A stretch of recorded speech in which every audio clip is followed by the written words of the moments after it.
Back at it again, and we have one with Tucker. Speaking on if Biden should be impeached. Let's dive in. Good evening and welcome to Tucker Carlson's Happy Wednesday. Just a quick recap on the never-changing rules of the world. The three things that any functioning country must have in ample supply are food, water, and energy. Those are the fundamental necessities of life, not diversity, equity, and inclusion, food, water, and energy. If you have a surplus of food, water, and energy, you win. If you don't, you lose. Now, that may sound unfair, but we did not make the rules. Nature did. We can choose to ignore them, but those rules will never change. Sorry. Thankfully for Americans, we live in a country that is remarkably abundant in all three of those things. The U.S. has the most fertile farmland in the world. We've got more potable fresh water than virtually any other place. And critically, and rarest of all, America has the largest recoverable oil reserves on the planet. We are number one in that category, and that matters maybe more than anything. Now, they may be telling you on CNN that so-called renewable energy, windmills and solar panels, are about to power the world. But that's absurd, and no one corrects them, and somebody should, because a lot is at stake. If your 9-year-old starts telling you, I'm like Superman, you have to correct him before he jumps off the garage. The stakes are high. Good point. So it is incumbent on the rest of us to point out the people telling you that have no idea what they're talking about. We are not remotely close to a green energy power grid or anything even approaching it. In fact, as of today, the world is powered, as it has long been, by fossil fuels. Fossil fuels, that's where more than 80% of global energy comes from. Not from windmills and solar panels. From oil and gas and coal. And that is not going to change soon. In fact, the world's fastest growing economies, that would be India and China, are using more fossil fuels than ever, not less. So why is every person in charge, from the people who make the ads at Nike, to the energy secretary, to the president of the United States, to every anchor on every channel on television, telling you exactly the opposite? We'll give them the benefit of the doubt. At best, they are ignorant. They're not engineers. They are politicians and ideologues. They're the ones telling you that boys can become girls just by wishing it so, and they've commanded the rest of us to believe that. But unfortunately for them, the principles of social justice do not apply to power grids. You can't just rename them and get something different. No, you have to create new and better power grids. And we are nowhere near that, and we will not be anywhere near that during the course of our lifetimes. Sorry. That's reality, and you cannot yell loud enough to make it change. Wow. Is that a true statement? Anybody that is familiar, is more familiar with our power grids and everything, is that true? In our lifetimes, we will never fully remove ourselves from fossil fuels. We'll never be green energy the way that a lot of these policies are being pushed out there to make it seem. Oh, you know, all electric cars by 2035, or, you know, wind energy and solar power by 2050, or whatever the case is. Y'all let me know in the comment section. That's really, really interesting. I didn't know that. I mean, obviously the power grid is a very complex and expansive thing to overhaul, but our entire lifetime? Wow. Talk to me if that is true. For the foreseeable future, oil and gas are essential to civilization in an utterly non-negotiable way. And that should be great news for America, because here in the United States, we have a lot. We are rich because we are rich in natural resources. That's why we won the Second World War, for example. When previous generations said, as they often did, that God has blessed our country, this is what they were talking about. Yet suddenly, strangely, the United States is suddenly experiencing shortages of both food and energy. And that's why prices of these things have risen, because we don't have enough of them. How did that happen? You should know. If you care about the future of America, your children's future, you need to know how this happened. Well, Joe Biden offered his explanation of how it happened today at an event in Ohio. Watch. We made incredible progress on the economy from where we were a year and a half ago. We got a long way to go because of inflation, because of I call it the Putin tax increase. Putin, because of gasoline and all that grain he's keeping from being able to get to the market. It's just embarrassing. It's grotesque, actually. And at this point, it's dangerous. And no one believes a word of it because it's provably untrue. And we feel, since this is a news network, a moral responsibility to prove that it's untrue, so here we go. Months before the war in Ukraine began, and somehow Vladimir Putin secretly seized control of gas prices in the United States. How did he do that? Before any of that happened, the magic happened. Sober people, a petroleum analysis firm called GasBuddy, decided to do a simple calculation. They wanted to put rising gas prices in context. Here's what they did. Math. They determined every year-over-year price change in gasoline prices in the United States going back to 2002, 20 years. And they found this. From November of 2020 to November of 2021, that would be roughly from Election Day to the end of Joe Biden's first year running the country, gas prices in the United States went up by more than 66%. That was the single highest year-over-year increase since 2002, which happens to be the year that government started tracking those data. Wow. Now, this happened before Russia invaded Ukraine. Wow, 66%, and it's only gone up higher since then. I would love to hear a response from that, you know, with that fact. Actually, before, you know, the Ukraine situation, gas had gone up 66% already.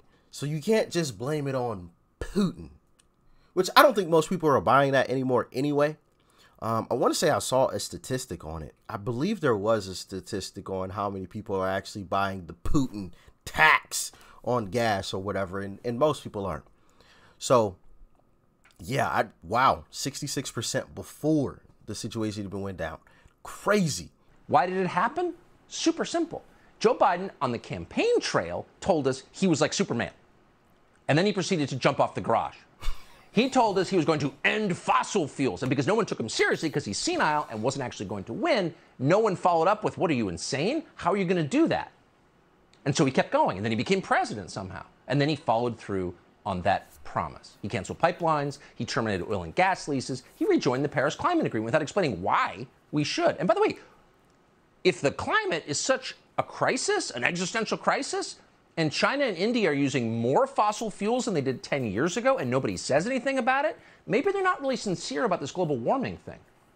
And then on top of all of that, Joe Biden pumped trillions more dollars into the U.S. economy, thereby devaluing the U.S. dollar, making everything, including energy, more expensive. You know what happened. That's all true. And it was done on purpose.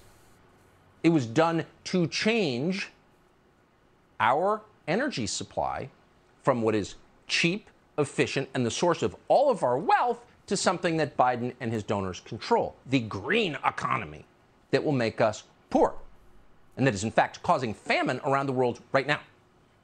So that's what happened. As a political matter, since this is still sort of a democracy, it happened way too fast and scared the hell out of people, and polls showed that. Democrats and Republicans, no matter who they voted for, were worried above all about rising energy prices because it hurt them directly every single day.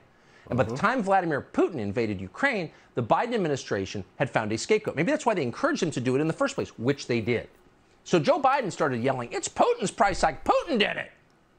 But it's so dumb. It's so provably untrue that... Did they really encourage this situation to go down? I don't recall that, but let me know.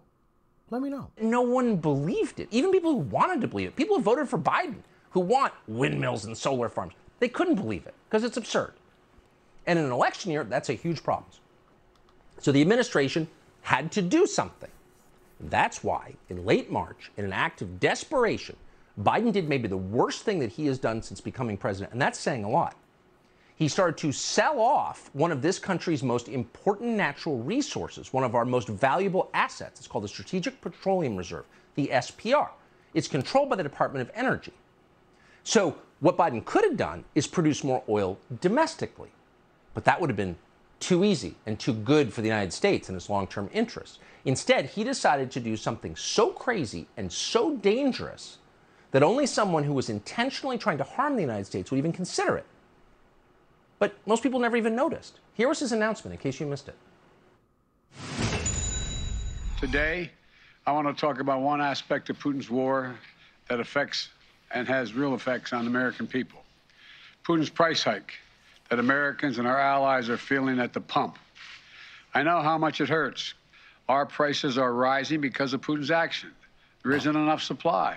And the bottom line is, if we want lower gas prices, we need to have a more oil supply right now. Today, I'm authorizing the release of 1 million barrels per day for the next 6 months, over 180 million barrels. from the Strategic Petroleum Reserve. This is a wartime bridge to increase oil supply until production ramps up later this year. And it is by far the largest release of our national reserve in our history. So you watch that and you realize really the whole point of the Joe Biden presidency is to humiliate the rest of us and think less of our own country, the place where we were born. You can just imagine Barack Obama and Susan Rice and Ron Klain, people who truly dislike the United States as currently constituted, saying, let's make this guy president. That'll grind it in their face, a guy who can barely talk. So it's hard to hear anything Joe Biden says because it's hard for him to say anything. But if you listen carefully or read a transcript, you will learn what he just said, is that we're releasing 1 million barrels per day for a total of more than 180 million barrels from the Strategic Petroleum Reserve, which is held in caverns in a couple of states. How much is that? It's a staggering figure. So let's put it in context. The reserve can hold more than 700 million barrels total, but it didn't have that because Congress, by the way, as you haven't been paying attention, has been selling off our Strategic Petroleum Reserve to pay off debt. So by the time Joe Biden arrived, there was far less than that. There was about 568 million barrels of oil in the Strategic Petroleum Reserve. Wow. Now, no president in American history has ordered a drawdown this large. In 1991, at the beginning of Operation Desert Storm, which was an actual war with real American soldiers involved, the U.S. government released 17 million barrels of oil as a way of assuring a stable supply of global crude. The U.S. released just 20 million barrels after Hurricane Katrina destroyed parts of the Gulf Coast where so many refineries are. But now we're releasing many times that figure from the reserve, all to protect the Democratic Party from getting what it deserves in the midterm elections in November. And as a result of that unbelievably reckless, in fact, criminal decision, our strategic oil reserves are now at their lowest level in nearly 40 years, and they are dropping fast. Again, none of this needed to happen. That is wild. And honestly, I don't feel like gas prices have gone down very much. I mean, I don't know the whole system and how that works. Maybe we won't feel that for a couple of months. I don't know. Y'all let me know in the comment section. But I don't feel like gas prices at the pumps have gone. I mean, they've gone down a smidge, but it's nothing dramatic. So, yeah. Y'all let me know, though. There was no reason to tap our Strategic Petroleum Reserve when we could produce the energy here. And we're, in fact, producing it until Joe Biden took office. But at the same time, you have to be honest, principles of supply and demand would suggest that this would work in the short term. Releasing all this oil should have lowered gas prices until the reserve ran out, which it will. So you inject more petroleum into the market and prices for gas should drop. But here's the amazing thing. That's not happening. Since Joe Biden started releasing all this oil from our reserves, which he does not own, you do, we do, what has happened to gas prices? They haven't dropped. They've kept going up. Huh? In mid-June, the price of both regular unleaded and diesel, critically, hit all-time highs, well over $5 a gallon nationally. How could this be? It really was a mystery. It violated the most basic rules of economics. But now, thanks to a new report in Reuters, we know why. It turns out the oil being released isn't for us. It's going to India and China. What? According to Reuters, and we're quoting, more than 5 million barrels of oil that were part of a historic U.S. emergency reserve release to lower domestic fuel prices were exported to Europe and Asia last month. The piece continues, quote, cargoes of SPR crude, oil from our reserves, were also headed to the Netherlands and to a Reliance refinery in India, an industry source said. A third cargo, buckle your seatbelt, headed to China. To China. So as gas prices... Okay. So now I know why the title of this video is what it is. This is why this guy should be in... Why in a time where gas prices are at an all-time high, we are sending our precious oil to other places? We barely have enough for ourselves. Now, listen, I'm all for helping folks, yada, yada, yada. We get that. But we got to help ourselves first. I don't think that's selfish. I think that's smart. But y'all let me know in the comment section. Maybe it's a dumb idea to help ourselves first. I don't know. Maybe, y'all let me know. Just off the top of my head, I feel like helping yourself first ensures that you can continue to help other people. Because if you help other people too much and you break yourself down, you're in the toilet. And also, you can't help other people And there's no guarantee that other people are going to come back and help us. So y'all let me know. Maybe I'm thinking about this way too deeply, but that doesn't sound very good. Prices set records in this country as American citizens who are born here and vote and pay taxes cannot afford to fuel their own cars. The Biden administration is selling off our emergency oil reserves to China. That's not an indictable offense. It's certainly an impeachable one. And they should impeach him for that. Are they going to sell the redwood forest to China next? How about the water rights to the Great Lakes? That's the equivalent of what he just did. Now, if you're keeping track, they didn't even need it.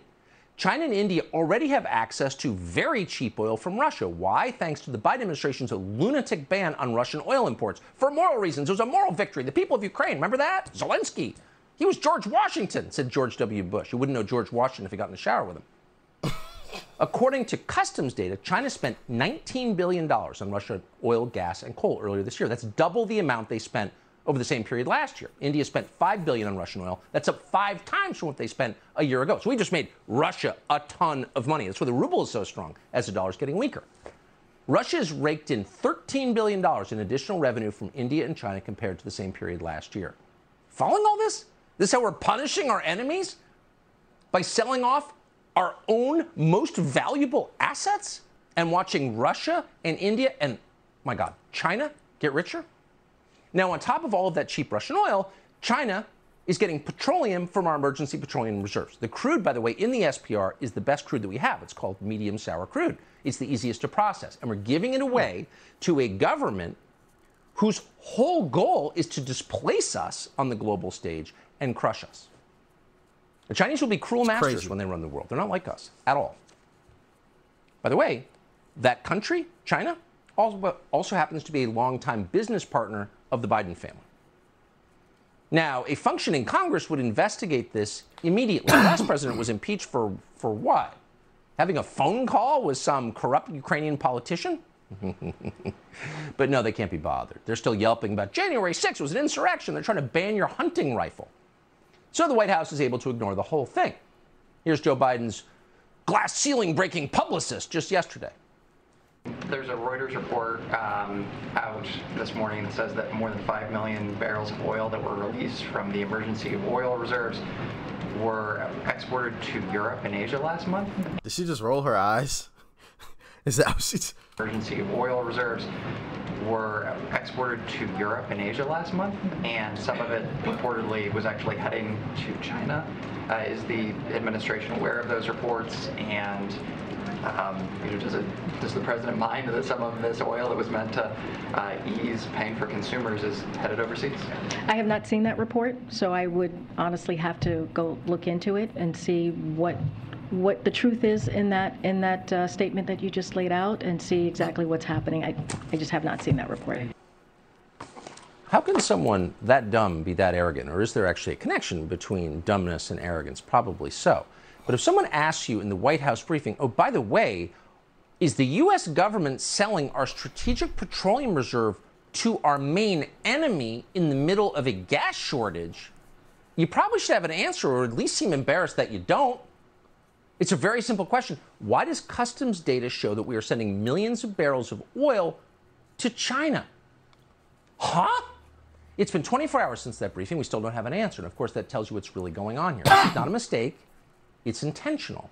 As if to make that as obvious as possible, over the weekend, Joe Biden's communications staff tweeted this out under his name. Quote, "My message to the companies running gas stations and setting prices at the pump is simple. This is a time of war and global peril. Bring down the price you are charging at the pump to reflect the cost you're paying for the product, and do it now." What, he's like nationalizing the gas stations? So he's attacking small businesses in the United States. Running a gas station is not a profitable gig. It's not like running Apple or being a private equity baron or doing any of the things that Joe Biden's donors do. It's not like being Nancy Pelosi, who somehow got super rich. How'd that happen? No. That's a question we all have. How did Nancy get so rich, worth $110 million? Okay, Nancy. Okay. It's a small business, so he's blaming them as he sells our national assets to our enemies. So no one with a basic understanding of economics can pretend to justify what that tweet says. It's just too stupid. Even CNN wouldn't swallow it. Watch. Uh-oh. Christine, it's like there's a bad smell in the room, and the president is just pointing to the dog. Yeah. I mean, but look, this is a real problem for the White House because people put gas in their car all the time, and they're feeling this pain. They say there's so many factors at play. It's not like you can just lower the price of gas, you know, with waving a magic wand. The president was talking about the people who sell the gas. The 145,000 gas stations are independently owned. They're small businesses, essentially, and they have higher margins on their candy bars that they sell than they do on their gas. Well, exactly. Last time I checked, gas stations don't make most of their money off of the actual gas. In fact, they barely make any money at all off of the actual gas that they sell. Most of their money comes from the products that they sell within the gas station. Once again, which is why, you know, prices inside of a gas station are a lot higher than what you would get at a grocery store, because that's where they make the bulk of their money. We've all stopped at a gas station and grabbed, you know, a bottle of water or a Gatorade or something, or a little bit of candy or whatever. That's where they make their big bucks. Well, I wouldn't even say big bucks, but that's where they make the bulk of their money. So his statement, as far as what I know, I could be wrong, but his statement makes no sense from what I know. But like I said, I could totally be wrong. Y'all let me know in the comment section if there's any gas station owners watching this video. Talk to me, please. And that's literally true. They make more on a Snickers bar on a percentage basis than they do from a gallon of diesel fuel. But we may be blaming the wrong people here. Karine Jean-Pierre? Please. She has no idea what's actually going on. She just reads from the binder, barely reads, whatever. They have to workshop sound bites like Putin's price hike. All right. They're not making any decisions. The people who are making decisions are former Obama staffers like Brian Deese. He runs the National Economic Council. He's Joe Biden's top economic advisor. You can thank him. We should put his picture on the screen more often. On Thursday, he told us accidentally maybe what's actually going on, why the Biden administration is deliberately sabotaging the United States by crushing our energy supply for the benefit of China. Watch this. I think I heard. What do you say to those families who say? Yeah. I made a video on this. This is wild. If you guys didn't watch the video that I made on this, you definitely need to watch this right here. Please tune into this. This is wild. Check this out.